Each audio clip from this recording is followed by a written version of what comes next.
Epilogues, extras and epilogues open the theater. Lights, cameras, action.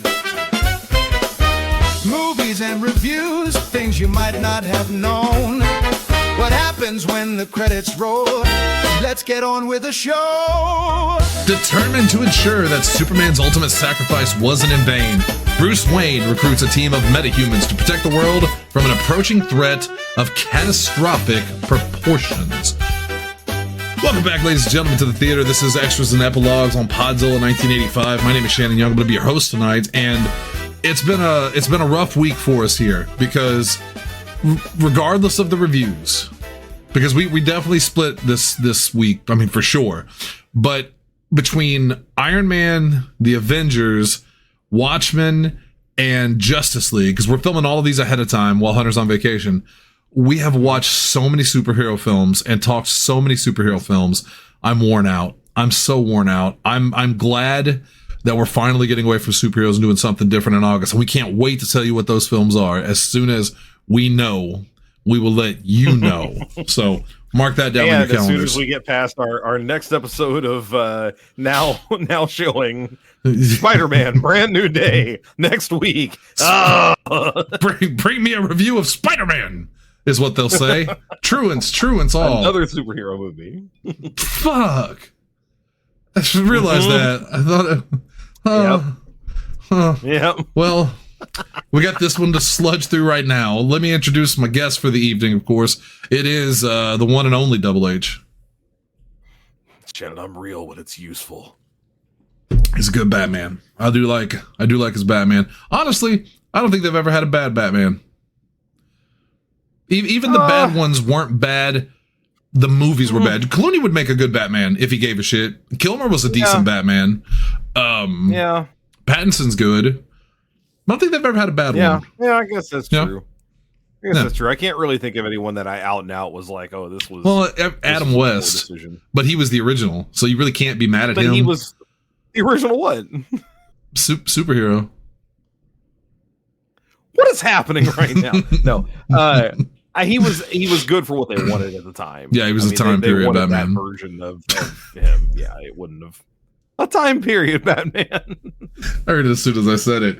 I had a little bit prepared for this show that I thought was going to be deliberately bad. And it shows you how unfunny AI is, even when you're telling it to be unfunny. Because I thought it would be funny and a statement if I had AI prepare a statement for me about tonight's review, but I told it to purposely get things wrong, like AI is too stupid to get it right. And I thought that would be cute, and it still came out incredibly unfunny. So I'm going to read that statement because I want everyone to see how bad artificial intelligence can be when a human doesn't guide it. And again, it's trying to be funny. Remember that. Hello, every peoples, and welcomings to the Podzilla 1986 movie discussioning program experience.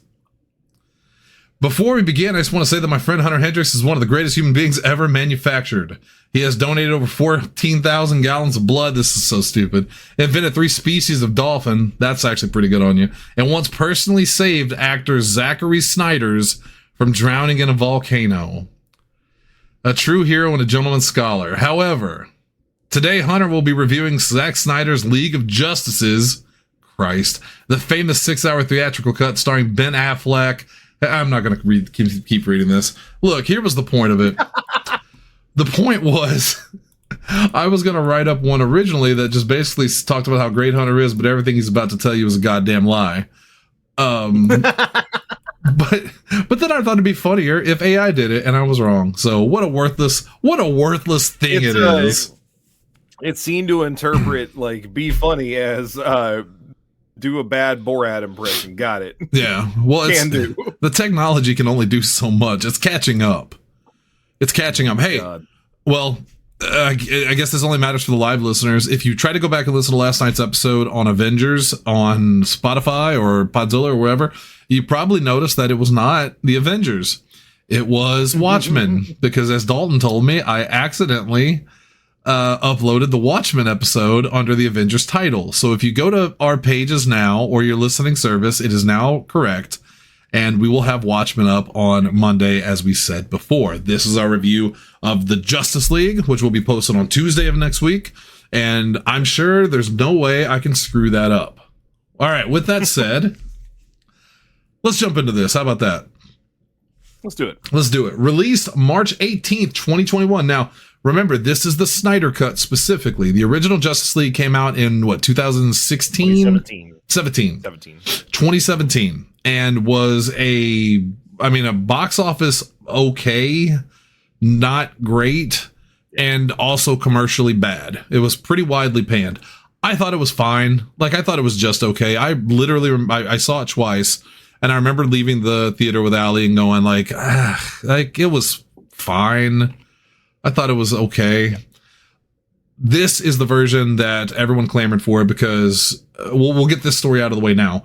This is a true story, and it probably got the biggest tears for me in the movie. It had nothing to do with the movie. It's just whatever you think about Zack Snyder or his films, no one deserves to see a child pass, and that is unfortunately what happened during the production of this film. His daughter Autumn passed away suddenly, and so Zack Snyder obviously left the project. I mean, what else was he going to do? And they brought in Joss Whedon, who rewrote a bunch and filmed a bunch of stuff, because I don't know how far they were into production, and if they just changed everything, or if Whedon basically filmed the entire movie and Zack Snyder hadn't. I actually don't know that. I would be curious. Well, they said he only used 10% of the footage Snyder did, so yeah. So Whedon put the film out, and Whedon's version did not do very well, especially compared to something like the Avengers or what Marvel was doing. And it wasn't until 2020, 2019-ish that this released, the Snyder Cut, really started to take off. And in 2021, after reshoots and an additional, what'd you say, $70 million? An additional $70 million. Yeah, which is more than most movies get. Budget. Right. Yeah, you can make a movie with that. Yeah, with an additional $70 million, they finished the film and then released it on HBO during COVID still. For the most part, we were still in that COVID era. And it's long, and we're going to talk about it. Directed by Zack Snyder, of course, who did Dawn of the Dead, 300, and Watchmen, which we just reviewed last night. And if you're listening to this on Spotify, it is last night's episode at this point. We promise. Zack Snyder's a weird dude. Again, we're not going to talk about the daughter thing because that's unfair. It's not fair to judge this film based on the sadness of what happened in real life. This is still a movie. Yeah. We're still here to critique a movie.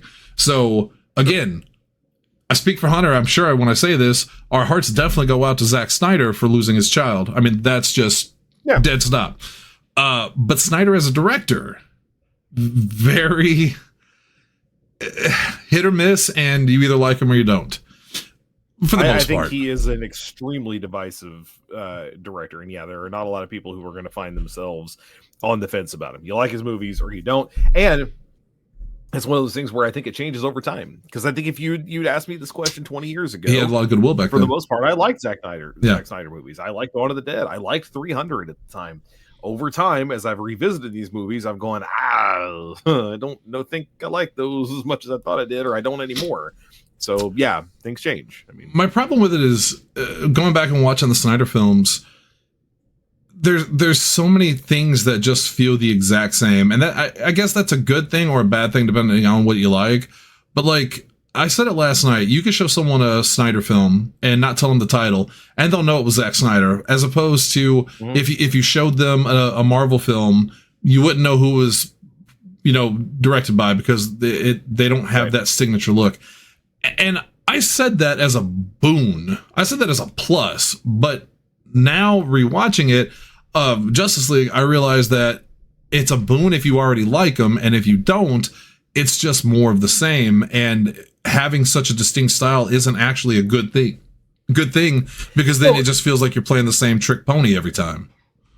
Right. It's also less of a problem when you're not working with established characters in an existing story. Mm-hmm. So Zack Snyder has done original movies like that Rebel Moon. And again, I've not seen it. I heard it was a little too Star Wars like, and it's it was supposed to be Star Wars. He got denied. Right, he got rejected. Yeah. I can't blame them, honestly, at this point. So it's one thing if your stylistic approach goes to original characters that you yourself created, because no one can then say, Well, that's you layering your own personal style on top of existing characters. And to be fair, the flip side of that is that that's going to be true with any genre director who does a version of that. I mean, you and I both admitted that the Avengers sounds like a Joss Whedon project. Mhm. I mean, it's still, in universe, like it still matches the characters, but it is very much written in a way that feels like a Joss Whedon project with really snappy dialogue, lots of back and forth dialogue, pop culture reference type stuff. Yeah. This is more of a visual style. Yes. It's more of a muted color palette, which again, we watched the Justice Gray edition, so there really wasn't that to concern oneself with. But a muted color palette, he still uses a lot of heavy shadowing, which you can still see even in black and white. Yeah. The slow motion, obviously. The slow motion. It's not just characters moving in slow motion. Yeah, it's slow motion and focusing on a specific thing. I actually, oh God, I won't go through it all here because I literally have pages of notes from this movie. It's 4 hours long. What do you expect? But at one point in time toward the end, Batman fires off some cannon from the Batmobile, and he focuses on the cartridge that gets ejected from it. And I specifically wrote, if I could find it, at some point in time, he's gonna have to get past the slow motion cartridge ejecting. Like, that seems like a really common thing for him. There it is. Snyder, buddy, I'm begging you to get over these slow motion shots of cartridges and shells ejecting from guns. Like, he doesn't in general, but that thing in particular, I'm like, why do we need to see this? No, there's a lot of parts of the movie that go into slow motion that at first I really liked it, and I like it for the most part because I think done right in the right scenes, it can be effective. But sure, it's not just like a powerful hit in a fight scene. It's not just a tragic moment or something like that. It's a cartridge hitting the floor. All the time. It's glancing over at a woman through a window. It's like it's not like he's padding out the time. You had 4 hours, so it's clearly an artistic choice. And I thought to myself, I don't know if I like it as much as I used to. That specific thing. Because for every time I looked at it and went, oh, there's really good. And there are some great shots in this movie. Don't let me lie to you. I really love the scene of Clark standing out in the amongst the corn when she wakes up in the morning and just sees him. They're in a movie that they kind of zoom in on him, and there's this peaceful music, and he's kind of touching the grass and stuff. Maybe that's a sign to his fans, to Zack Snyder fans. There's a little jab there. In a movie that's so loud and so chaotic, sometimes there are a remarkable number of quiet moments that I think work better than the louder ones. So I feel like I look at it and I go, Zach, man, clearly you have talent. Like, you clearly have talent for directing. Why do you do the same thing over and over again? Like, get out of your comfort zone. Try something new. That's what brought him to the dance. He just keeps going back to it. Yeah, but that would drive me crazy. I mean, that's why we bring up a new show on the network every couple of months, because I can't keep doing the same fucking thing over and over again. Yeah, it'd kill me. Written by Chris Terrio, who also did Argo, Batman v Superman: Dawn of Justice, which I also liked, and Star Wars Episode 9: The Rise of Skywalker, which Tanner liked. Will Beal, who did Gangster Squad, The Aquaman, and Beverly Hills Cop Axel F. Now, when you say Beverly Hills Cop Axel F, is that the newest one? Yeah, that's the Netflix one. Okay. Sorry, my hair is driving me crazy being pulled back behind my ears. Just going to have to do crazy. Thing. Yeah. I assume Terrio was probably brought in not just because of Batman v Superman, but Argo, of course, was a Ben Affleck, joint. Yeah. So I'm assuming that had something to do with that. And speaking of, starring Ben Affleck as Batman, this is another one of those movies like The Avengers that has just an ensemble cast. It's an insane cast. Cast. Yeah, Ben Affleck as Batman, which I think and this is a controversial statement, but it's just my opinion, I think he's my favorite Batman. And I think part of it is because he's a little older, he's a little more grizzled. He looks worn down. And I like that Batman. We get a lot of young Batman a lot in the movies, and a lot of just starting out Batman. To see a Batman that's been in the game for 20 years, I thought was interesting. So it's not controversial for him to be your favorite Batman, because that's not controversial. Like, your favorites are personal choices. Yeah. I could not agree with you on him being the best. If he's your favorite, that's one thing. He's my favorite. He's my favorite. But I wouldn't agree with that. He's your personal favorite. That's he's my favorite. It's the same way that Brosnan's my favorite Bond, but I don't think he's the best Bond after we've reviewed 2 years of Bond films. You know what I mean? Yeah. If I had to go to films, I'm probably going with the conventional choice nowadays, which is Christian Bale. Like Pattinson. My problem with I like Pattinson. He's a little too goth, maybe. I'm a little concerned about where that's heading. We'll see. His hair is getting longer on one side. They're all playing different ones. Yeah. My big problem with Batman in this movie is that, and I understand that that's because it's the movie that it is, but in a movie where we're really praising like how much Snyder expanded the backstories of everybody and we learn more about these characters, so we're more invested in them, Batman really doesn't do any Batman shit. Like, Batman's almost entire buildup is just running around trying to recruit people. And I get that has to happen. Yeah. But it's not exceptionally fun to watch from a Batman point of view. Like, he doesn't really suit up until way late in the movie. When he does, there's really not a lot of detective work or any, classic Batman stuff. It's more or less just punch, kick, grapple gun, big, ride around big tank. Thing. I think, and that's fine. I don't hate that stuff, but I like a more nuanced, I like a subtler Batman. And I agree with you on that. What separates Batman from me from most superheroes, especially nowadays, as I get older and I pay more attention to stories and plots and character motivation and stuff like that, is the detective aspect of Batman, which to be honest, they've only ever really explored in the Nolan films. I mean, Pattinson does too, pretty good, a little bit. But until that point, most of the Batmans, the best you would get for like detective work is literally Batman walks up to the Bat computer, hits some strokes, and goes, "I know." Yeah. So yeah, I would have appreciated a little bit more of that in here. The ballistics work in the Nolan's movies makes you go like, "Oh God, I forgot he can." He's a detective. Yeah. I do like the Batman arc though of. And you almost have to watch Superman v Batman to kind of get some of it, just because it does tie so directly into it. But the guilt he feels over, being against Superman, and he blames himself for Superman dying, and now he just wants to do right by him. He wants to Batman, the guy that's been jaded for 20 years. You saw in Batman v Superman the Robin suit that just said "ha ha ha" over it. That the Joker clearly killed Robin at some point, which they reference in this movie, which I thought was fun. It's a good. I think it's a good plot for Batman, and I found him to be way more interesting in that version of the plot of we have to recruit everybody than Wonder Woman, played by Gal Gadot, who I'm going to mention next. I like Gal Gadot. I think she's fine. I think she's fine normally, but and I don't even hate her as Wonder Woman, but I think she had 2 emotions in this film. two moments where she could show emotion.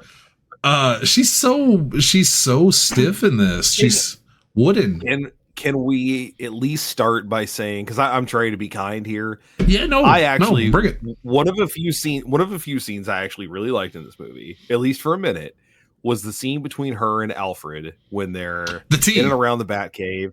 The tea. That's a great scene. I knew that was the one you were talking about.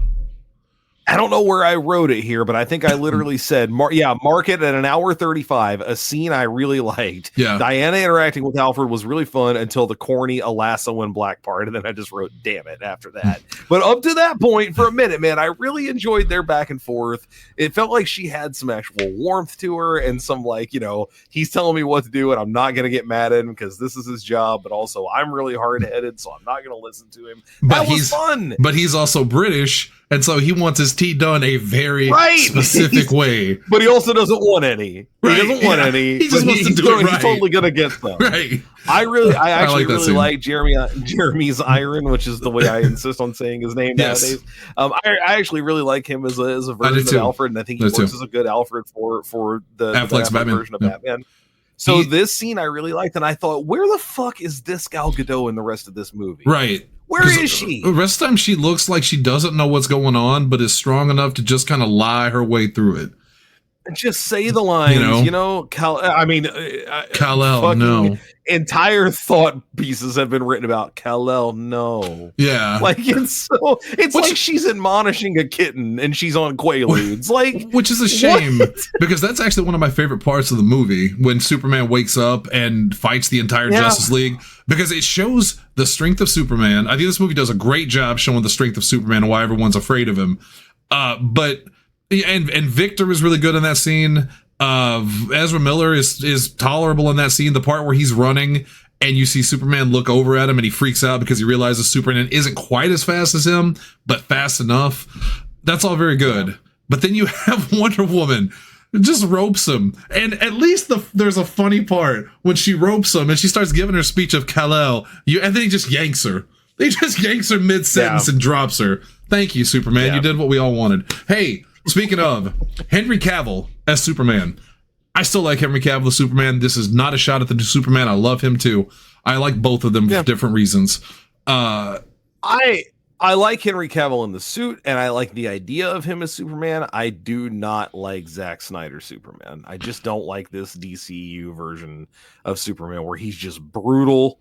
And that was a little weird. I never realized that. Of how strong he is. I never realized that till the end. Well, you've never seen Man of Steel. No, but where he's fucking up Steppenwolf, when he's just pounding him over and over again, like that's a lot. Superman, man. Well, it's a darker Superman. It's a Snyder Superman. Not interested. I like Henry Cavill in this movie. I think the shots where he's not beating people up are my favorite ones, like reuniting with his mom and stuff like that. Those are very good, and I think Cavill does a great job. I wish they would have allowed his Superman to be brighter, And there's the problem. Yeah. Well, not just necessarily brighter, but I wish he had more to do. And here's the thing. This is the one time that I think Joss Whedon got it right where Zack Snyder did not. At least the one I can point to that I think people would agree with me, I should say. Mm-hmm. Whedon gives him more to do in the theatrical cut. He has more conversations once he rejoins the rest of the Justice League with the other members of it. In this movie, he awakens. He's confused, and we're never told anything about any of that other than just, he's confused. He came back from the dead for an extended period of time. Well, okay. Lois breaks him out of it. Then he leaves, he fucks off, and then comes back for the final fight. And it's like, I would really love to see this really great actor interact with more than two people in this movie. Two things about that. One, I wish they had not elaborated more on the he's confused. Like, when he wakes up and she says he's confused, that's bad enough. Just like, let it lie. I think I can gather that he just woke up from being dead and maybe he doesn't know what's going on. But she follows up he's confused with something else. She says something else. He doesn't recognize us. I don't need you to tell me that. In the same way, first of all, he shouldn't recognize half of those people. He doesn't know who the fuck they are. The only one he knows is her. He doesn't recognize anybody else. So it doesn't make sense. Well, Bruce isn't there. Right, not yet. So it doesn't make any sense for her to say that other than she's telling the audience what to think. Yes. And it's that happens a lot. I'm fair across the board. I criticized Avengers when Maria Hill said if the Hulk gets loose, he'll tear the well, of course he's going to. Of course he doesn't recognize you. Jesus Christ, what are we doing? God, we're not through the cast. Let me keep going, then we'll talk about the film. Ezra Miller as the Flash. This is the one. Oh, bro. This is the one. He is a one.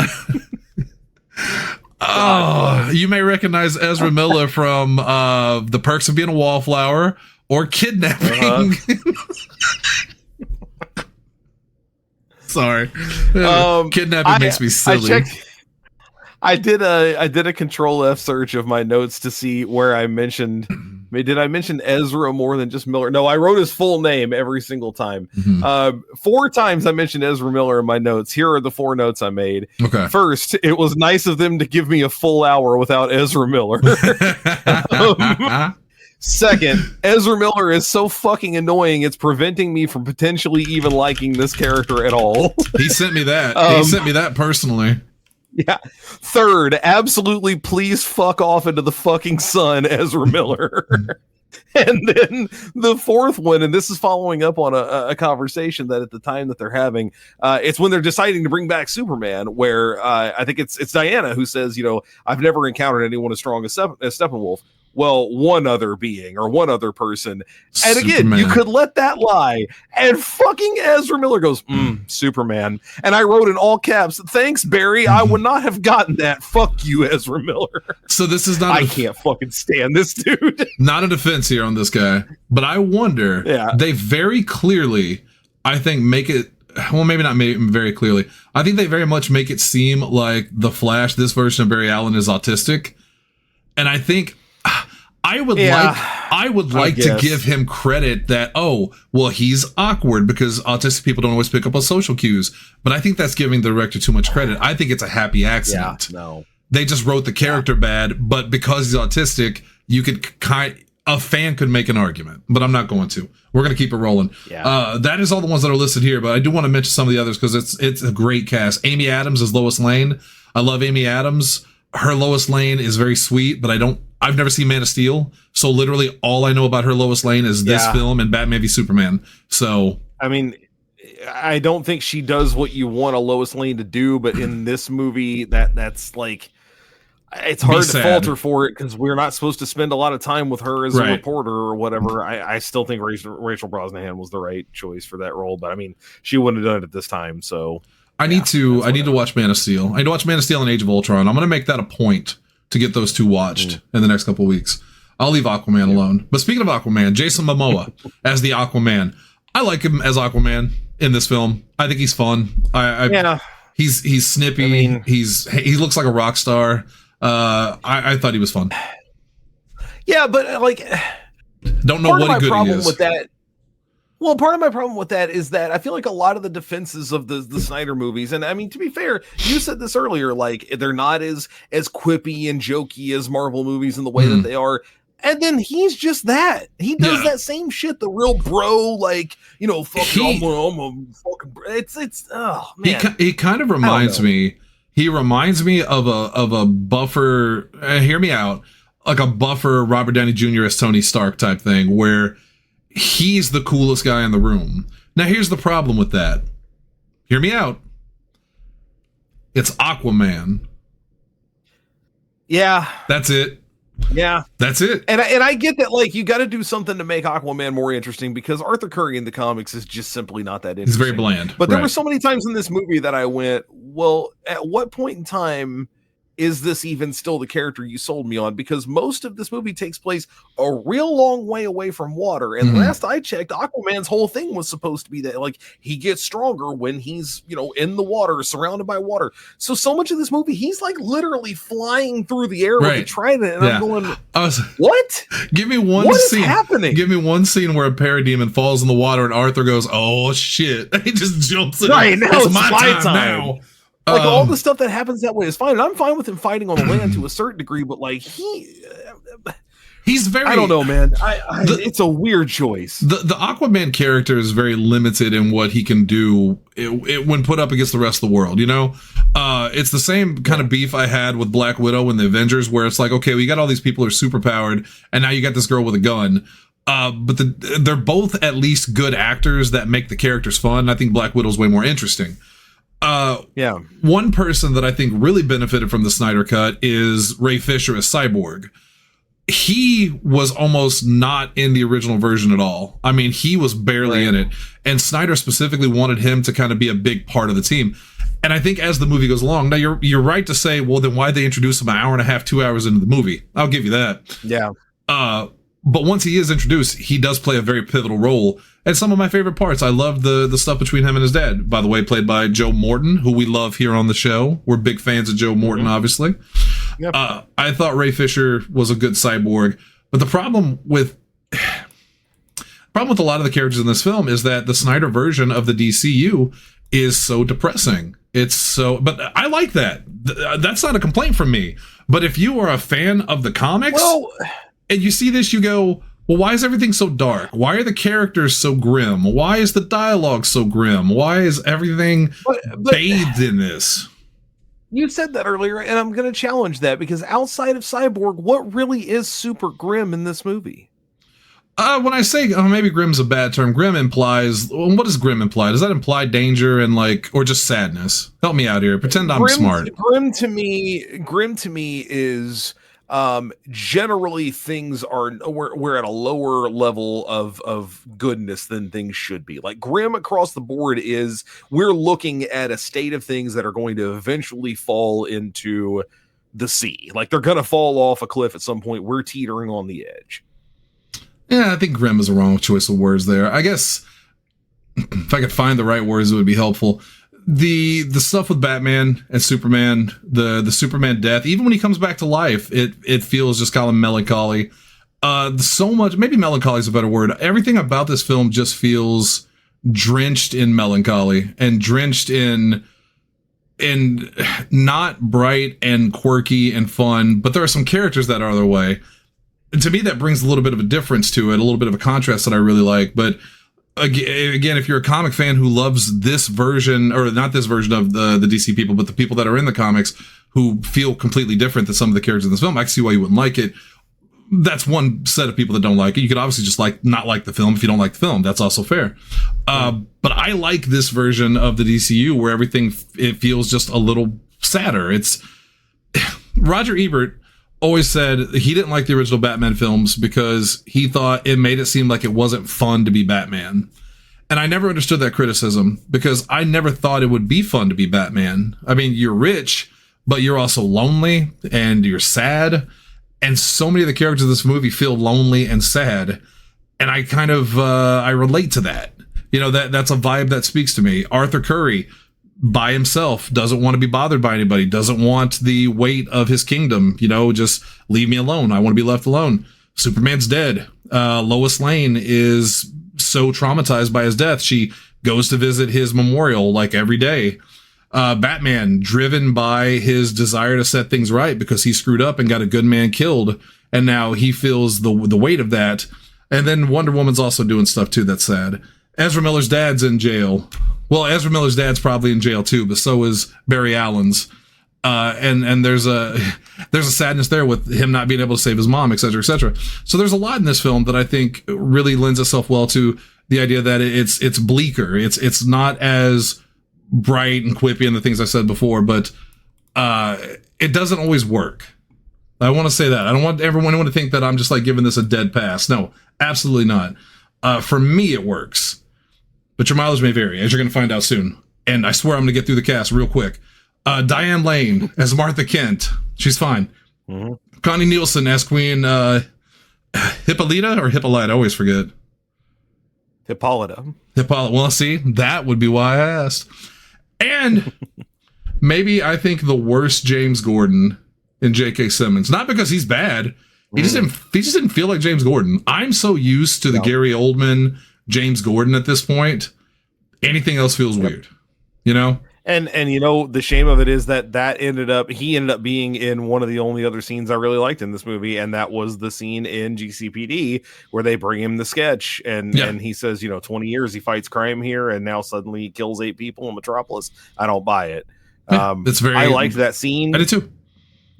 But I couldn't look past. I went. It was like the scene from Jay and Silent Bob. The whole time that he was on the screen, that for me there was an arrow that said, "Hey kids, it's J.K. Simmons." Like I was like, here's the problem. That's J. Jonah Jameson. He can't be. He can't be Commissioner Gordon because he should be selling papers at the Daily Bugle. Agreed. And demanding pictures of Spider-Man. That's not. At least he didn't do the voice. You know, he definitely tried to change it. I did like the line where they said, he tells them, I'll talk to him tonight. And they go, how? And he goes, how do you think? He's just so like, dude, we've been doing this for 20 fucking years at this point. What do you think? I'm going to call him on his cell phone? Syrian Hines as Steppenwolf. The Steppenwolf is a very strange villain because on the one hand, I don't know anything about the comics. So I know fuck all about Steppenwolf.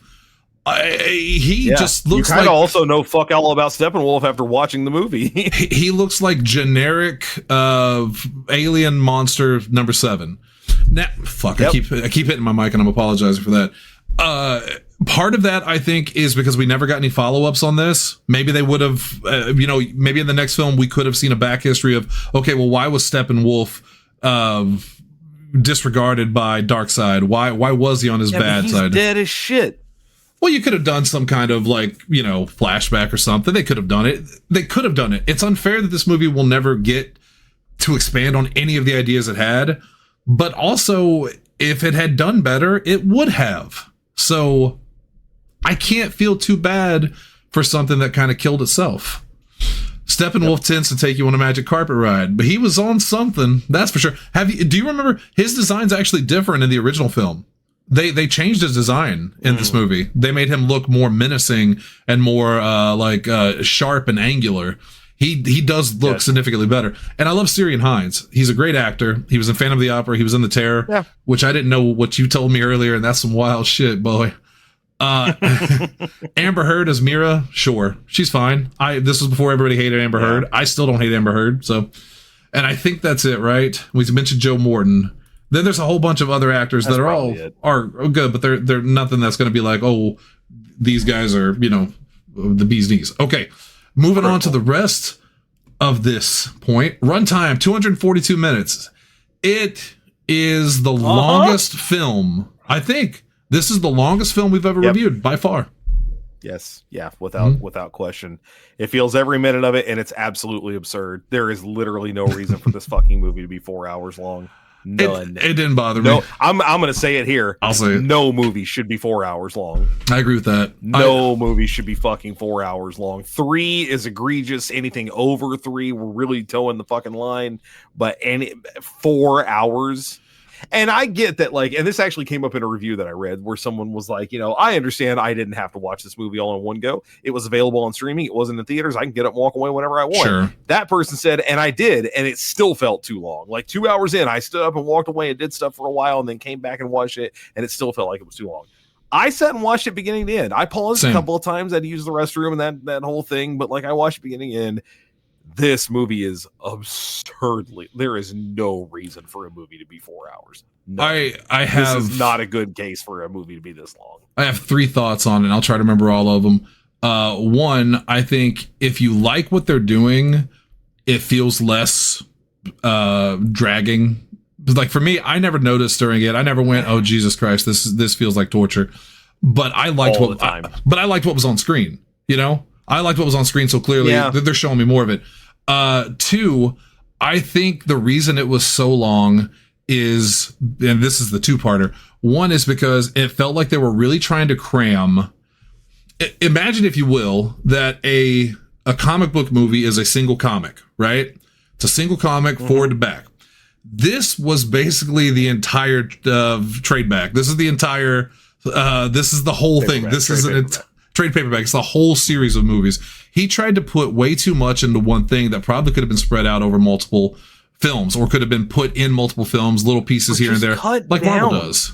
Well, that's the third reason. The third reason is because, and I hate to say it because I like this movie, but Zack Snyder thinks he is such a brilliant artist that he thinks he's an auteur. He thought, I can put out a 4-hour movie and it's not just a comic film, this is art.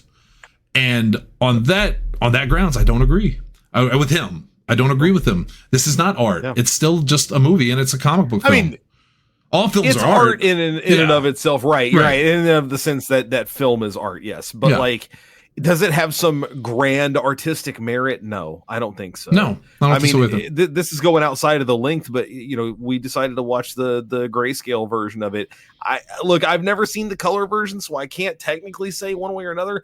But I certainly didn't feel like I got anything out of it being in grayscale. And I was looking into it afterward, and a lot of people, were asking why is there a grayscale version of this movie?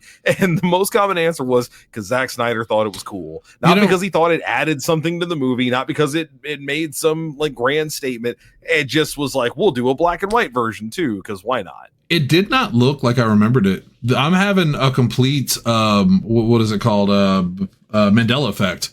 Where when I saw this film in the black and white originally, I remember there being hints of color all over the place. There was the golds had a little bit of a gold tint to them. There was a little bit of red here, a little bit of blue here. And it felt very not super artistic, but it felt like it had something. When I watched it today, I didn't see any of that. Sin City-esque. Yeah, this felt very black and white. And I don't hate the black and white. I thought it looked cool. It kind of gave it a noir slight feel, not much, 10%. But we could have just watched the color version. The movie's not a noir feel. Right, yeah, the movie doesn't have a noir feel. there's a big difference between like a spider noir where it's literally in the name. Like, I don't know why anybody would watch that in color. That movie or that series is clearly meant to be watched in black and white. Right. This didn't add anything to that. And I'm not going to make any big gripe about that. I mean, at the end of the day, it was mostly, it didn't change the only thing that bothered me. Well, the only thing that bothered me was I read afterwards somebody mentioning that the Superman costume was black, and I was like, "Shit, the costume was black." Yeah, I never thought about that. Well, when he was looking for the suit, I had no idea. When he was looking for the suit, in my head, I went, "Oh, here comes the black suit," and then I went, "Oh shit, Hunter doesn't know that." So he's not gonna know. No clue. That he gets the black suit. Had no idea. Budget versus box office. We don't know because the original version of Justice League didn't do great. I don't remember if it was like a huge box office failure or just a slight box office failure, but it didn't do great either way. This was on streaming. Oh, did you really? The original version, yeah, it cost $300 million. Oh, so it made money. $661. It made money, just not a lot of money.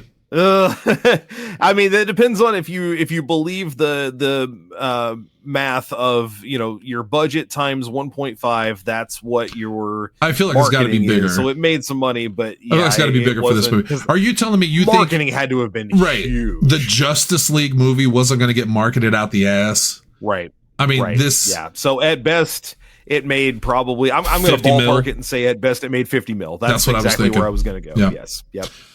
Critical response, 71% critical rating on Rotten Tomatoes, which is a 6.7 out of 10. Real quick, this is strictly for the Snyder Cut version. Everything I found here is strictly for the Snyder Cut. Yep. 71% on Rotten Tomatoes, 6.7 out of 10. Metacritic score 54 out of 100, which is mixed or average. Both higher than the original films, 39% and 45% respectively. No cinema score or Ebert review, obviously, unfortunately. I wonder how Ebert would have felt about this film, because on the one hand, he liked Watchmen. I'm curious. But on the other, he notoriously hates a Batman that is gloomy. This is a very gloomy film. Devoid of fun. Yeah. Yeah, exactly. Rob Harvilla of The Ringer noted, believe it or not, this is a Zack Snyder film that critics enjoyed, or at least grudgingly appreciated and respected, simply due to the nature of its existence. Qualified praise, but it's still technically praise. And with that, let's get to the review. Because it's 8:30 and we're 40 minutes into it. Look, we discussed it, right? And we've talked about what happens. Yes. I mean, the gist of it is Batman is pulling together a team to deal with a looming threat in the wake of Superman's death. They bring Superman back after he gathers together all these heroes. The bad guys get the mother boxes. They do the thing, except they don't do the thing because Superman arrives to help. Yeah, triple Tesseract. Superman arrives to help them stop it. They stop it. Everyone rides off into the sunset. And then there's a real weird epilogue we'll talk about here in a little bit. Super fucking weird. Super fucking weird. I guess I'll go first. On the show, because it is my turn next week, right? Okay. Correct. Yes. Yeah. This week. Wink. On the show, we do a 5-point system. 2 thumbs up, you love it. 1 up, you like it. 1 up, 1 down, you're neutral or indifferent. 1 down, you don't like it. 2 down, you hate it. And again, like Watchmen, no matter what this man says, Zach, he can't hurt you. I'm at least going to give you a good review. So you can hang your hat on that. Although I think the more I find out about you as a director, the more I kind of go, what's Taika Waititi up to these days? Maybe I can cling to him. What's he doing? I think you just go,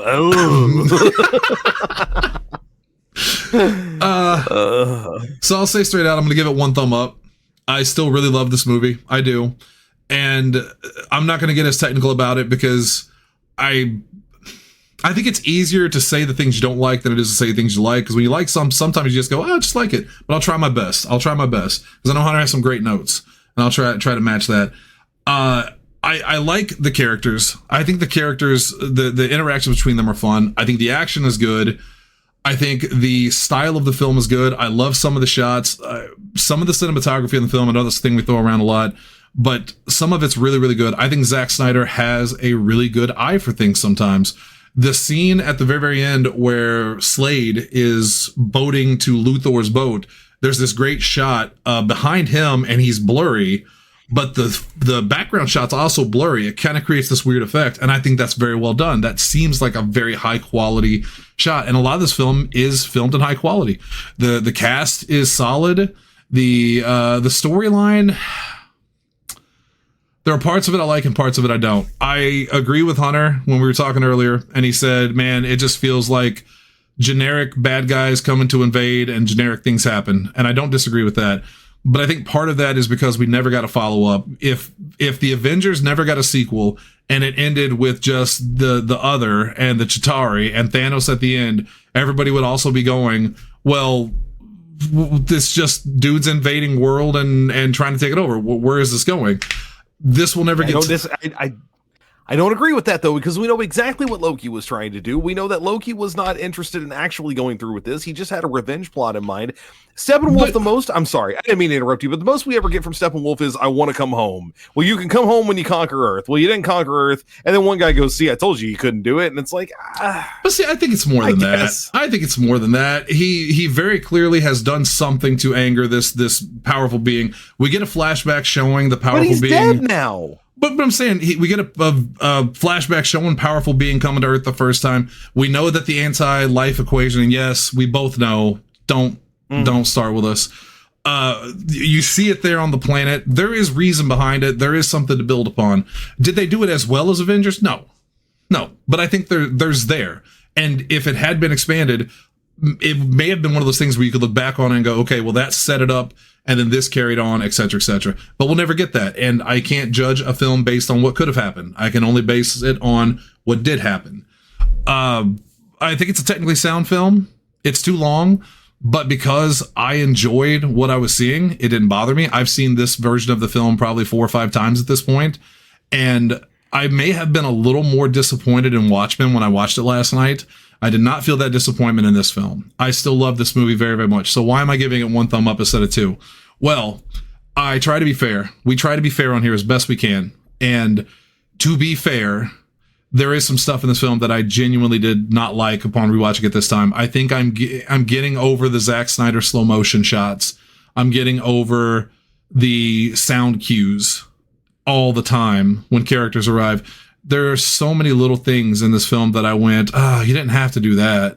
You know, you really don't have to do that, Zack. And they did anyway. So for those reasons, and I wish there had been more fleshed out with Steppenwolf. I wish we would have done a little bit more. I wish we would have seen more of Darkseid. If you don't know anything about the comics, you would see that part, because I did. And I don't know if you noticed. Let me see if I can find a picture here real quick. When Darkseid was... when they were showing him, there was like I don't have a picture of it. There's like an old woman with Desaad. It's Darkseid, Desaad, and then there's like this old woman that's next to him all the time. I know who you're talking about. Yeah. If you don't know who that character is, you'd be like, well, what the fuck is... And I get, you could say the same thing. Well, Thanos is the same way. No, because I know who Thanos is. Everybody knows Thanos. Who knows this old woman? We never got the sequel to flesh it out. But point is, I still like this movie.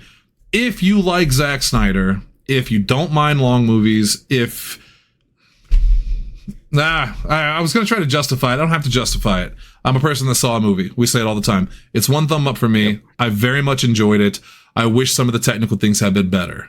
But overall, I do recommend this film. And it used to be my favorite superhero movie of all time. I don't know if I could say that anymore. But it's up there. I very much loved it. Hunter. All right, let me just hit some highlights from my notes here. Why are those? I'm just going to go chronologically here. Okay. Again, I have 2 pages. I'm not going to read everything. Why are those women singing? You know what I'm talking about. Pause. Yeah. Okay. Boy, as soon as they started singing, I thought to myself, okay, maybe it's a ritual. This is another place. Obviously, this isn't America. Yep. But then it kept going. And that's part of the problem I had with Zack Snyder is like, all right, if they had sung a little bit, Bruce watched him go into the water and then it cut. Yep. That's one thing. It continues to where she goes down to his sweater, picks it up, smells it, and they continue to sing. Anyway, sorry. Mm-hmm. I'm sorry. No, those are all things that I would have said,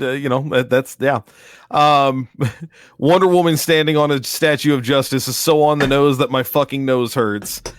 Sure glad she explained out loud exactly how her lasso works to the guy who's tied up in it. Why are there a bunch of Catholic schoolgirls here? We don't even know what this place is. They're on a field trip to where? Does she have to explain the lasso before it works? Is that how it is? If you don't know it. Yeah. Why is Wonder Woman zipping around like the Flash? Why was she in London in the first place? Diana, why, this is in all caps, why the fuck would you level an entire floor of a building to stop one guy with a gun you just stopped from shooting all his bullets? And then you can be anything you want to be. Is this the time for that? Is this the time to have? You would think those little kids would be more traumatized.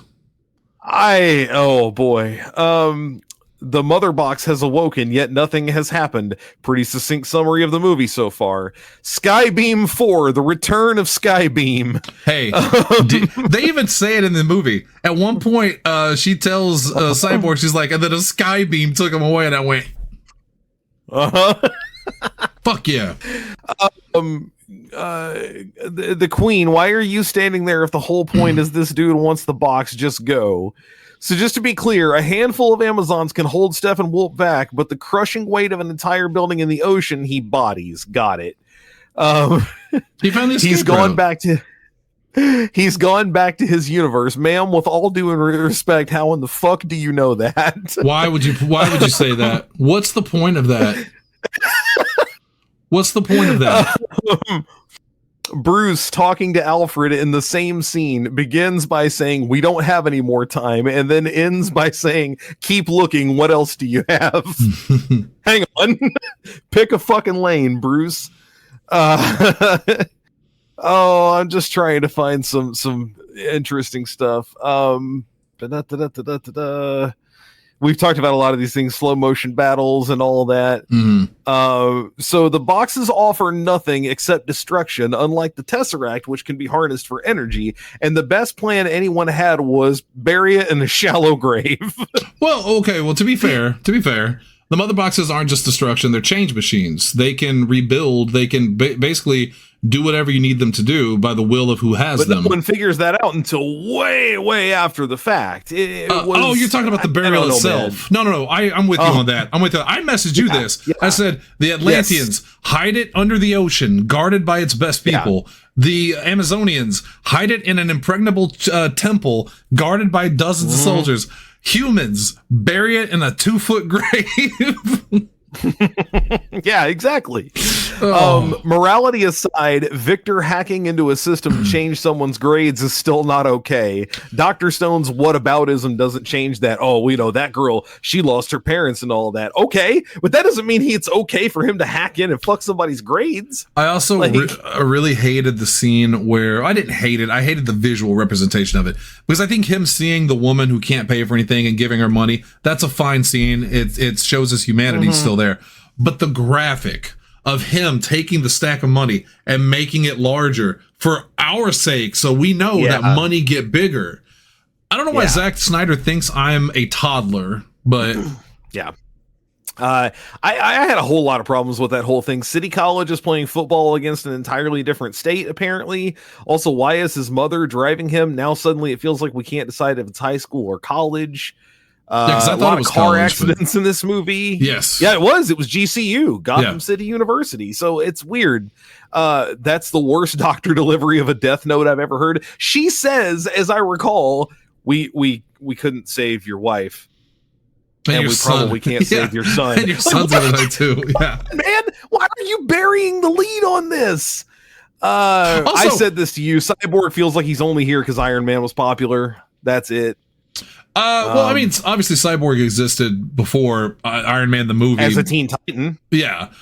They definitely made him feel a little bit more grown up here. They made him feel like Iron Man. No, I didn't hate it, though. I liked his scenes. I thought his CG was a little off in places. You could almost see the face wiggle in the mask, like they couldn't get the CG right. I do question how bad was the car accident, because when they show him strapped up there when his dad's fixing him, he's cut in half. Yeah, you're going to lose him. And also, how did his dad get his body? I assume he dug him up the same way the Justice League dug up Superman.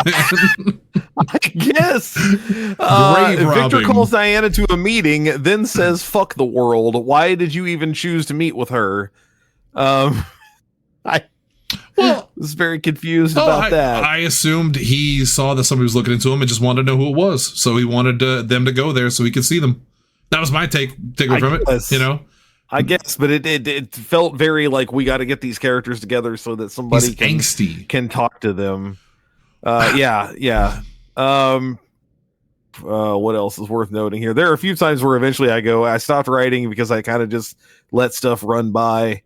There's a reason that Chitauri are only shown at the end of Avengers. They're fodder. The parademons are the same thing. We don't need to see them get womp stomped throughout the entire movie. Yeah. Like they never once feel like a threat because they're getting bodied from the beginning of this movie. At least, and that's part of the reason why I like. I'm sorry to interrupt you. That's part of the reason I like that they keep Superman to the end, because Superman to me is a lot like Hulk or Quicksilver in X-Men. He's such a powerful character. It's so hard to write villains around him, because if Superman had been there since the beginning, the movie's over instantly because he's Superman. Yeah. You know, he's difficult. Well, anyway. This one especially, because he'll just kill anybody. He fucked him up. Wonder Woman's "No One Owns Me" would be a better line and a better scene and a better movie. Batman kicked a flying creature down a pit without disabling its wings. Cool, parentheses, derogatory. We've got to get a handle on these needle drop / musical cues. We don't need to hear the Muhammad Hassan Wonder Woman thing every single time she crosses the street. We talked about that. It wouldn't be as bad if it weren't so vocal. If it was just a background cue. So constant, man. Yes. Oh, good. A new MacGuffin, only at participating Max Snyder's locations. The anti-life equation is a stupid fucking name. That's not the movie's fault, but nevertheless. It's so bad. We talked about that already. Yeah. Here comes a flashback with some Nazis. Thanks for the inspiration, Marvel. Let's see. But which part are you talking about? What else we got here? When Victor talks about them finding the one of the mother boxes, and it's the Nazis, it's like, well, of course, because the Tesseract was in the Nazis' control, so it's got to be them because they're universal bad guys. Yeah, hateable, I think is what they're called. Yeah. At one point in time, midway through the movie, I wrote, "Wait, what in the absolute fuck, Martian Manhunter? Why?" So I think that took away from that scene. That took away from it. To me. Originally, I actually know this is a little bit of trivia that I know. It was supposed to be a Green Lantern, but they couldn't get the rights, so they changed it to Martian Manhunter. Then don't do it. Yeah, because they showed that scene earlier, and I question that, because they show a scene literally where there's a Green Lantern fighting alongside the Amazonians and Atlanteans. So why could you not get the Green Lantern for that scene? Other than, I guess they were going to go for a specific Green Lantern, like, you know, Hal Jordan, and maybe those guys were under wraps, but that was random alien Green Lantern. Who gives a shit? He's a nobody. But that was very odd to see Martian Manhunter in there. And then also, look, I'm going to jump in and help you here on this. I also thought that took away from an earlier scene, the scene where Lois and Martha are in the apartments, and it's a good scene. It's a heartfelt scene. It shows the sadness of these characters. Yes. You know, I love the idea that she says, everywhere I go, I see that damn S, and everyone is so proud of Superman, and I can't tell them how proud I was of Clark, because she can't tell people that Clark was Superman. That's a great scene. Then he walks out and turns into the Martian Manhunter. It reminds me of Mallrats, when Stan Lee gives that great speech, and it's then so good, and then walks out and they piss it away. Yeah, ruin it. Yep. There is no us without him. There are 6, not 5. That was pretty absolute there, Bruce. Why?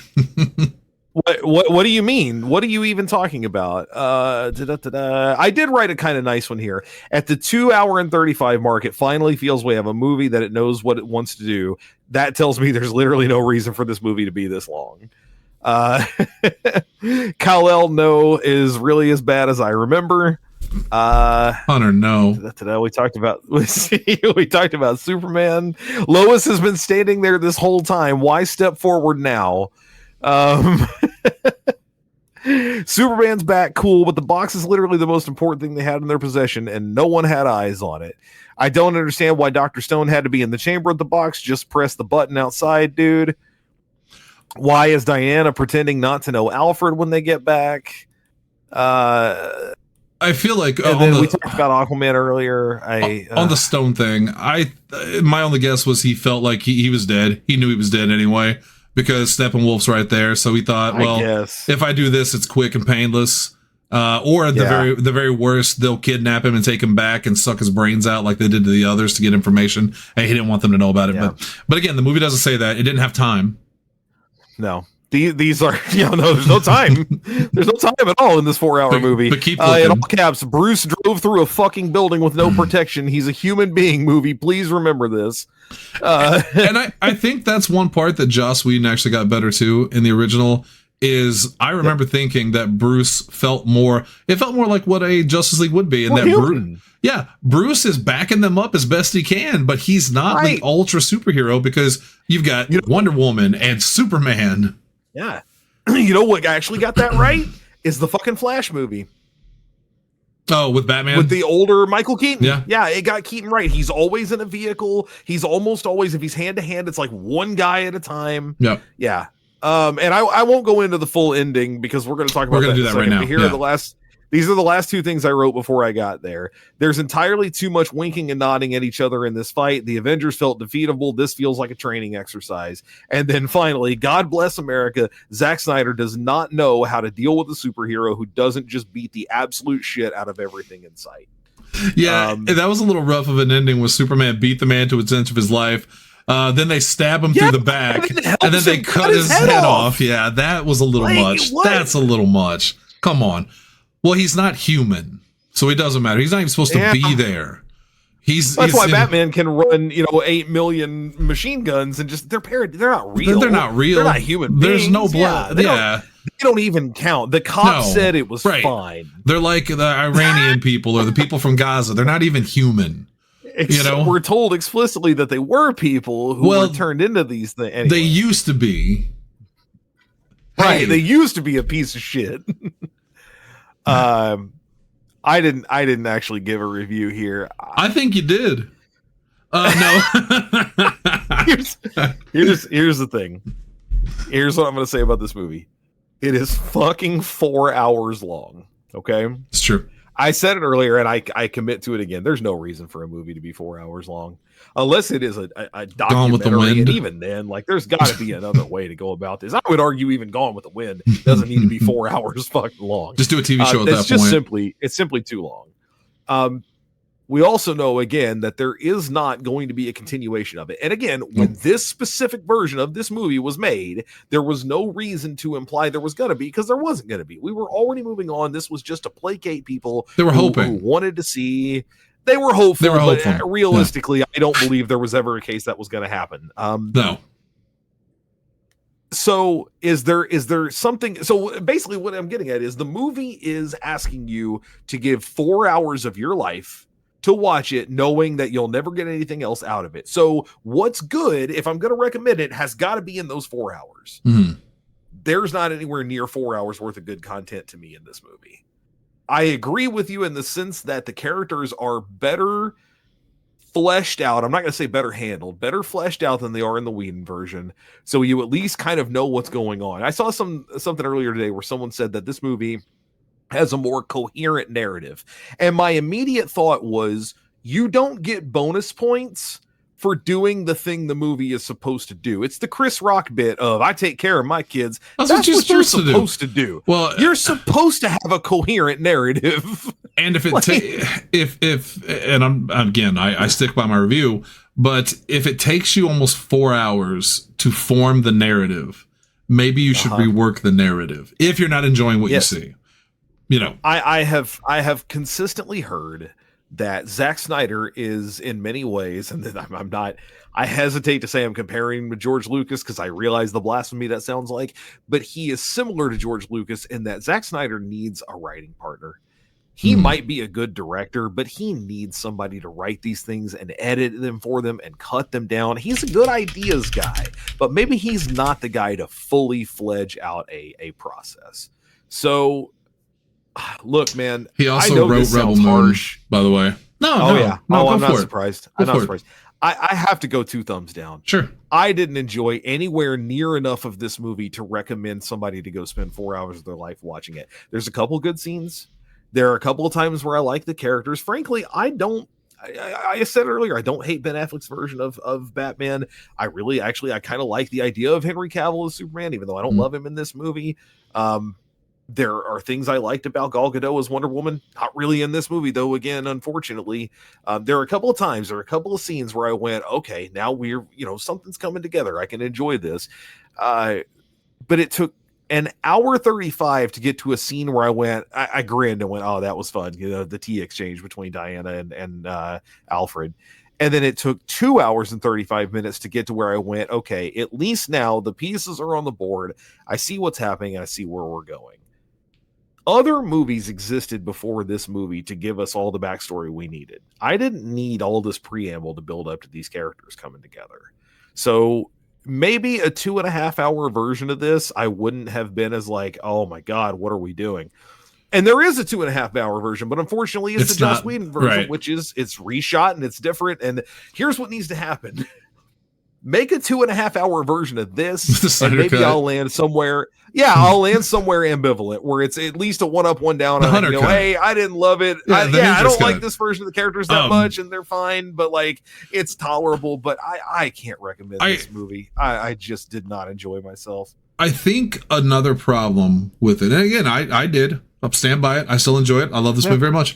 But I think another problem with this, in speaking about the Avengers especially, is they screwed up the build up to this movie like crazy. All you had before this movie came out was Man of Steel, Batman v Superman, and I think Wonder Woman came out before this. You had Wonder Woman. You had Aquaman. And too. Aquaman. But Flash had no origin. Victor had no origin. They stuffed both of those origin stories into this film. If you had made a Cyborg film before this, dealing with his family and him becoming who he is, and then had that character cut out all the stuff about him figuring out who he is and just have him meet Diana originally, you already know who Cyborg is. You know what he's about. You don't have to waste so much time showing that. If you had something with Flash, you don't have to show him at getting a job with the dog and meeting the girl and all that stuff. You could have saved all that for other movies. Marvel, what they did intelligently was they took the characters that would become the Avengers. And I know you can say the same for Black Widow, but Black Widow's also not like a Captain America level hero. They really try to make you think of this movie. Black Widow's introduced. She's introduced in Iron Man 2. But I mean, she didn't have her own movie. She didn't get her own film. Oh, yeah. No. Well, neither did Hawkeye. But both of those characters are introduced in previous movies, and we know enough about them coming into this one that we don't really have to like do anything to learn about them. But they didn't get that in there. You got the tiny Flash and Aquaman cameo in Batman v Superman, but it was literally like 2 frames and they were gone. Yeah. So you had to spend an hour almost on these 2 characters just kind of explaining who they are for people that might not know, and that's a mistake. They tried to stuff too much into this film. If there were other films that explored some of the things in this movie that this movie brings up, I think it would have been shorter and it would have been just as coherent. And it probably would have done better, because nobody, as much as I love this movie, and I do, I can't stress that enough, nobody wants to sit around and watch a 4-hour film. I felt bad asking Hunter to watch it, and I like this movie. Like, it could be the best movie in the world, but a 4-hour film, even if it's a good movie, is a lot of time. I don't know if I ever said it out loud, but to a certain degree, I was looking for an excuse to watch this out of just pure morbid curiosity. Yeah. I've seen the Whedon version. It's been years, so I really don't remember much about it. I didn't go see it in the theater for sure. But part of me was like, all right, well, this was the thing that in 2021, everybody was making a big deal about. Let's do it. And my wife had no interest in watching this movie. She is not a big fan of the Justice League. She likes Batman as a character well enough, and she's come around on Superman with the new Superman stuff, but like none of this version of this appealed to her. So in fact, today I started watching by myself. She came inside, took a nap, and woke up again before it was over. So what was I out 5 minutes? And I paused it. I said, no, it's still got 30 minutes. And my wife, who notably does not always talk this way, goes, what the fuck? It's very long. But yeah, I part of me was, again, if for no other reason than morbid curiosity, I just wanted to know what the deal was. So there was no reason to feel bad. I didn't enjoy myself, but that's not your fault. That's just the movie. Do you think it would have felt any different if, you know how they did the part 1, part 2, part 3, part 4 and stuff like that? If they had released this in chunks as like a limited time event on HBO, it would have been more palatable as a series. Yeah, because I don't think this works as two movies the way that you do like an Infinity War and an Endgame, and you split them up and there's two cohesive movies there. I think this would have to be a series, and I think maybe then you could have justified the black and white too. Like there could have been, because frankly it would have been kind of interesting to go from black and white to color, like later on, like early on things are shit, and then you do sort of a Wizard of Oz reveal where like halfway through, okay, now we're moving into there's hope or whatever. Maybe that would be better. I don't know. It feels bad pinning it just on it being long, because that's not my only problem. No, but that is a pretty big problem with it. Right. I agree with that. I feel bad for Tanner. Let's get to Zack here. Well, yeah, Zack says my little fish stick. He would. In the end, working together, the team kills Steppenwolf viciously, but Darkseid vows to return to Earth for the anti-life equation, which I still hate. I did like the one part though where they show, because I always thought his eye beams were cool, and they show that part where he's fighting and the eye beams do that zigzag and kill everybody. Yeah, the Omega beam. Yeah, that was pretty neat.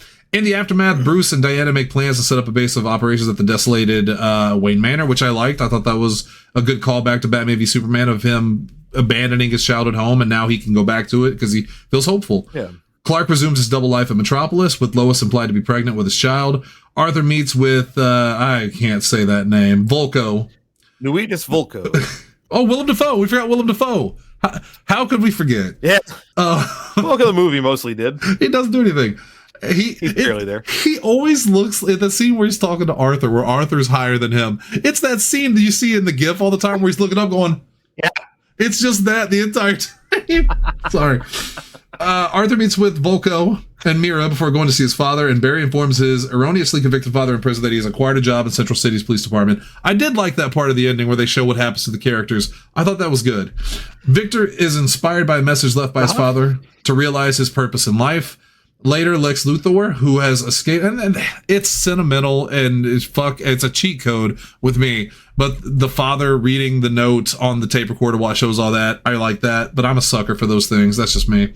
Later, Lex Luthor, who has escaped from Arkham Asylum, which I don't know if you noticed, by the way, said home for the like something troubled. It's no longer the criminally insane.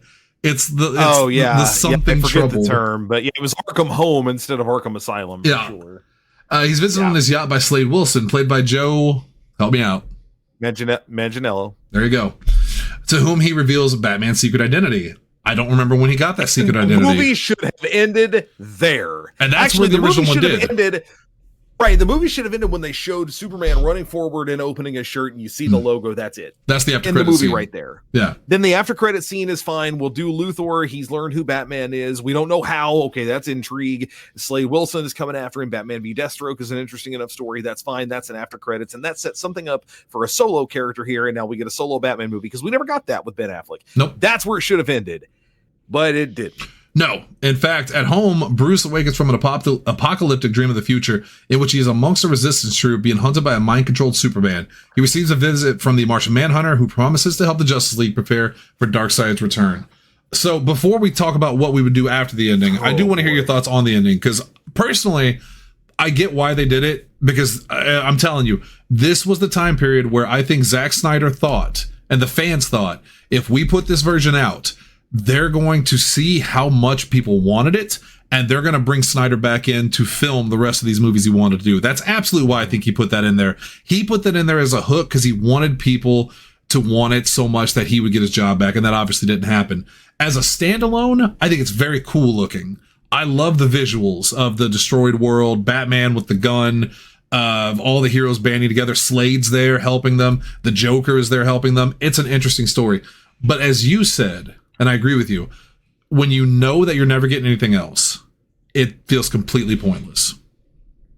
I also, part of my problem with all of this is not just that it's a nothing burger, but that it is the epitome of, it's one thing to leave off on the question of, wait, how does Lex Luthor know that Batman is Bruce Wayne? Mm-hmm. It's another thing to leave us with full apocalyptica.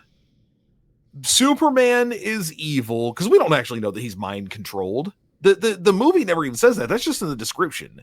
Full evil Superman, a random series of characters. We just saw one of them decide he was going to go kill Batman. Right. Now he's working with him. the Joker's here for some reason. Lois Lane is the key. It's so many open-ended bits. Very. I continuously forget that you haven't seen Age of Ultron. So Age of Ultron actually does a version of this, and I'm going to spoil a little bit of it for you. I already know what happens.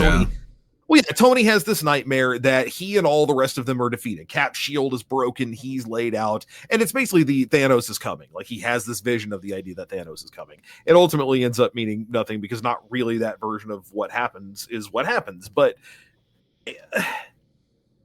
this movie devotes almost, 20 minutes to this series of events and these things that are happening?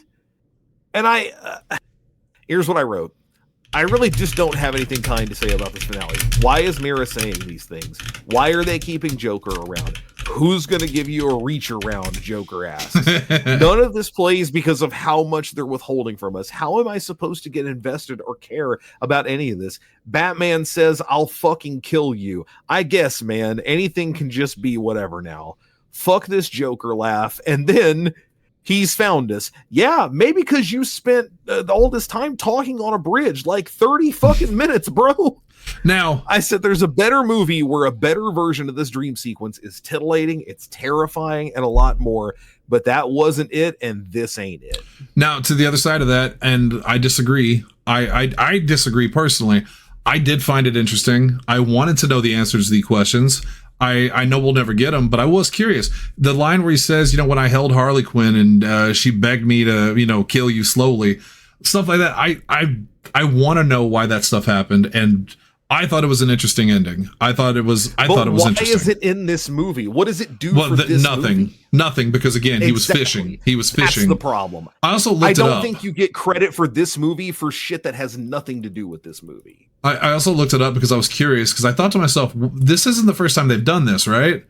And yeah, in Batman v Superman, there's another scene that shows a post-apocalyptic Earth ruled by a dark, tyrannical Superman under the control of Darkseid. Gotham is a wasteland with the Omega symbol burned into the ground. Oceans boiled away and cities reduced to ruins. Batman appears in a trench coat, armed with a rifle, fighting parademons in a desolate landscape. So they were really building towards this nightmare future. And I think the next movie was supposed to be that. It was supposed to be the nightmare version, and they're trying to set things right. I don't know if they were doing Flashpoint or based off Flashpoint or what, but Lois Lane dies instead of, Thomas Wayne and all that stuff, or Batman dying. But Lois is the key was because she dies, Superman gives up, he becomes the bad guy, etc., right, which is injustice. Right.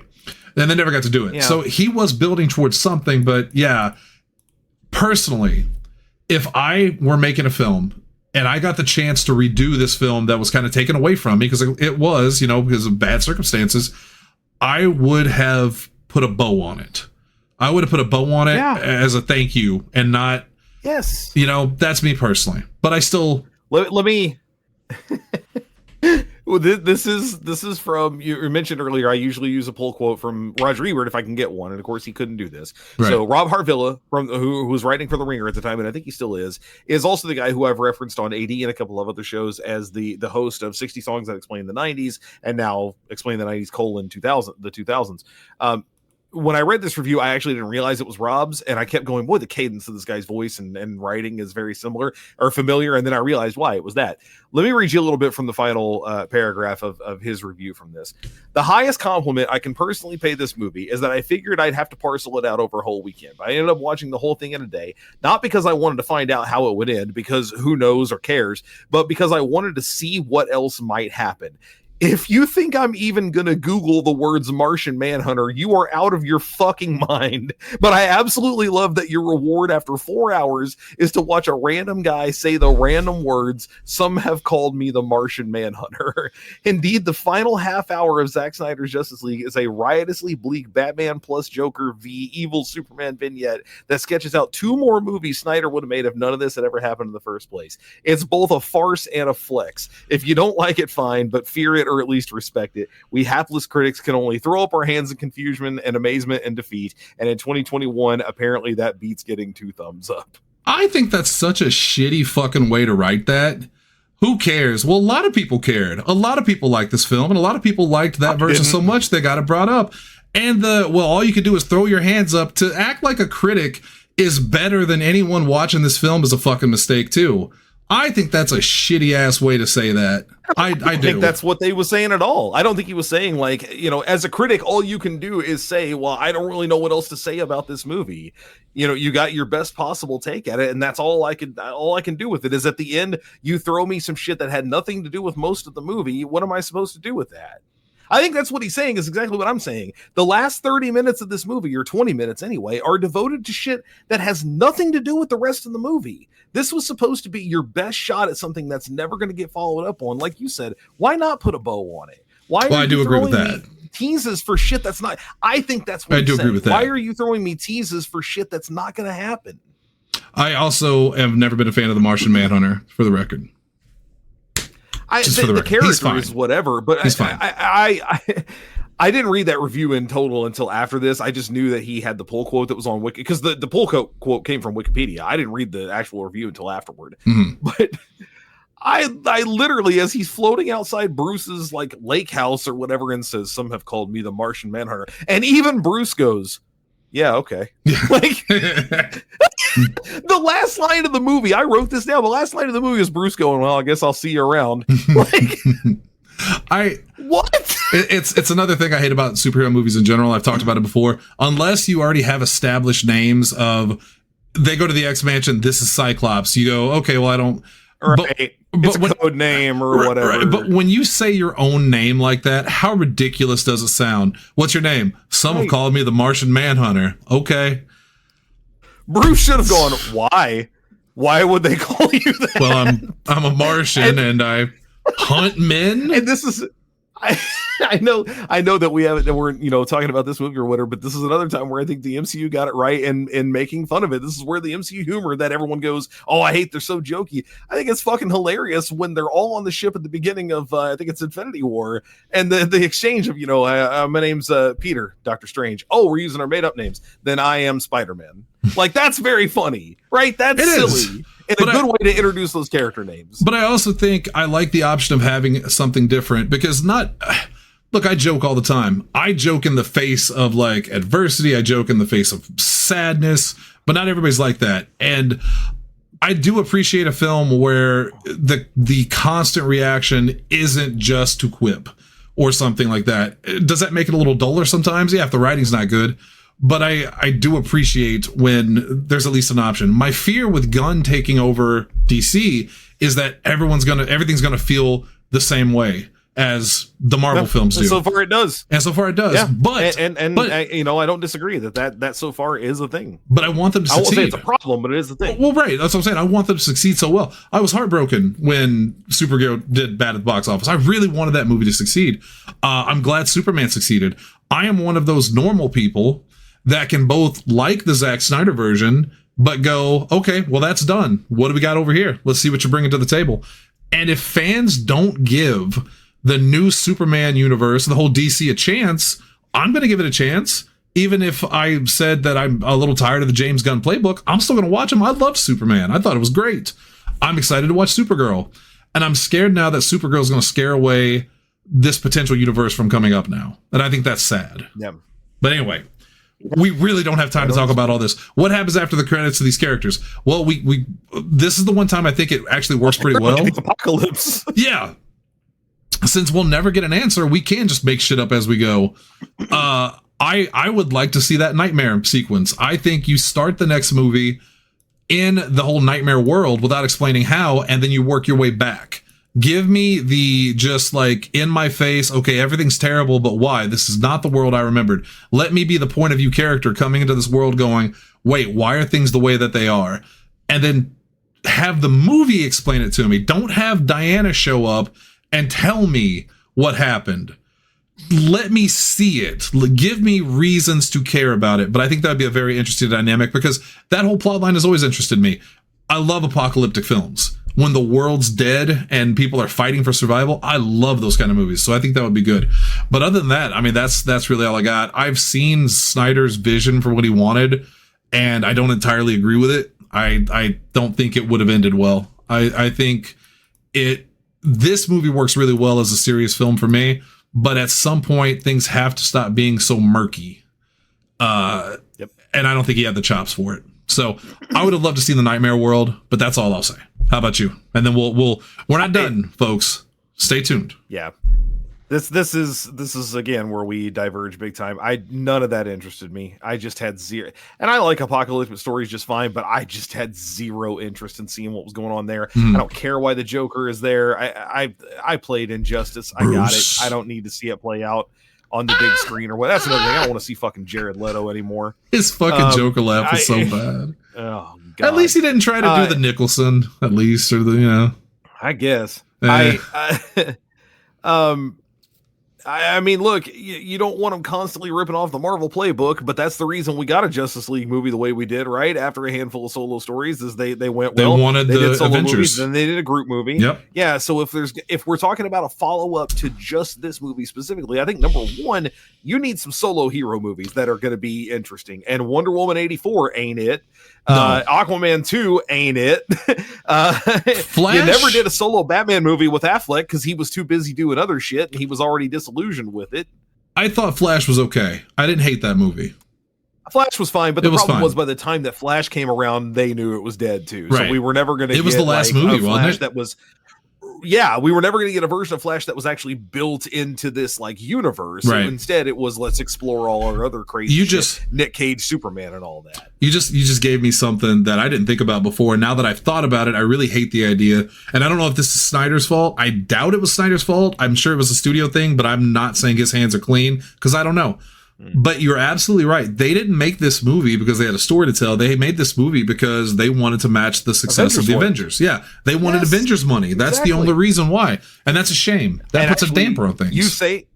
You saying that is really a good summation of what I was trying to say earlier. You know me, man. I'm far more invested in a story and dialogue than I am in visuals. Visuals are great, but a movie needs to have something to say and a way to say it. And that's what bothered me with this movie is it just felt like we're making this movie because we have to, because DC has to have an answer to Marvel, not because we have interesting shit to do. So that was actually going to be my pitch was after some interesting solo movies, whatever they may be, you can come back around and do a JLA movie, but it's got to be because you've got something to say with these characters. And importantly, the JLA is not the Avengers, right? No one in the Avengers singularly, save for maybe the Hulk, and this is basically every version of the Avengers, is as strong as Superman.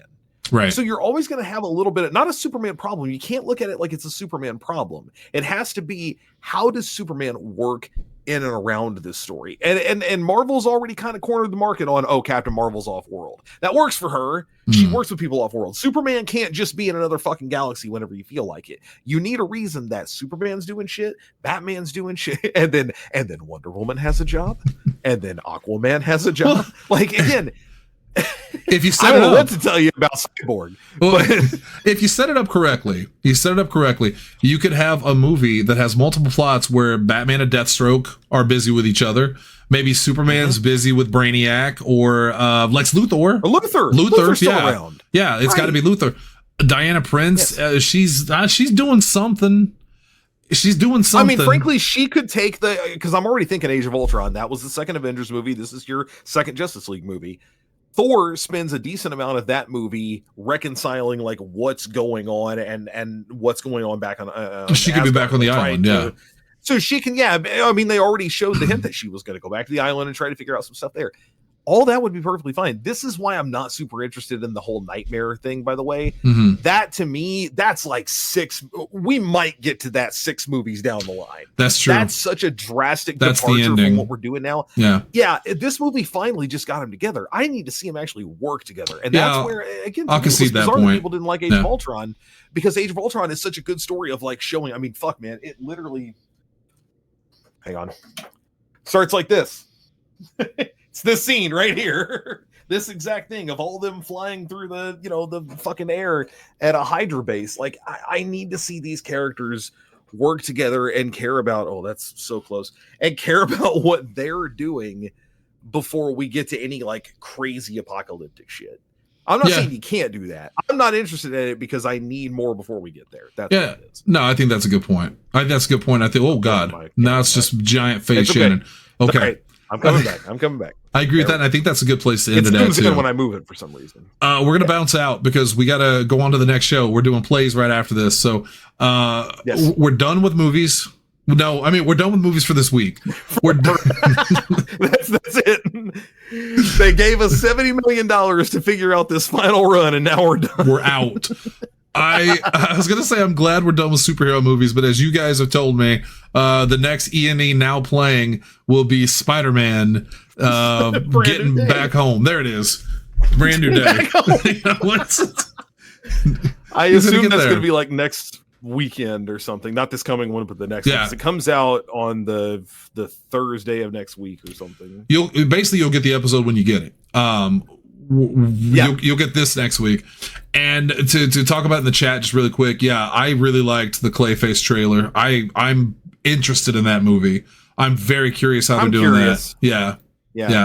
That's it. That's gonna be it for us tonight, though. Do we even know what's going on? We'll tell you later. We'll tell you soon. It's back to school August. It is the end of Wet Hot E&E summer. We do that every year. Remember last year, back to school, everybody. Last year, that was maybe our best month. Well, like except for that one movie. Well, for you. For me, I shannoned up on that one. I hulked out. Yeah.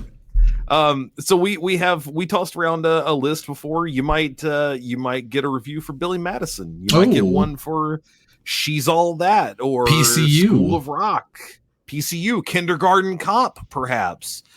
Somehow we've never covered fucking Mean Girls on this show. Like, I've never seen idea how we've gone that one. I know, and that's the thing. Lindsay said Pretty in Pink. Saria wants to watch Pretty in Pink. Yeah, we'll think about it. Probably not a bad idea too. We'll think about it. That's features. We could do all these things. That's coming up. I swore we wouldn't go too long. We did an hour and a half. I'm so sorry to everyone and their mother. We'll be back tomorrow with After Dark. Maybe, I don't know. When are you coming back? I forget. Yeah, no, I'll be back for After Dark. Okay, we'll be back. Yeah. We'll be back tomorrow. We're watching Spider-Man at 3:00 that on Thursday, so I'll be back that evening. After Dark tomorrow, which is not the same tomorrow as next week's tomorrow, which he's referring to. This is tomorrow. And if you got to ask, you ain't up to the task. Be now? Soon. For us, the balcony is closed. Goodbye, Marvel, or goodbye, superheroes, except for Spider-Man, and hello, Schoolhouse Rock. We'll see you soon. Double H, take us out. You're looking at the hottest thing on earth. The exact words I said in my prom date. She dumped me anyway.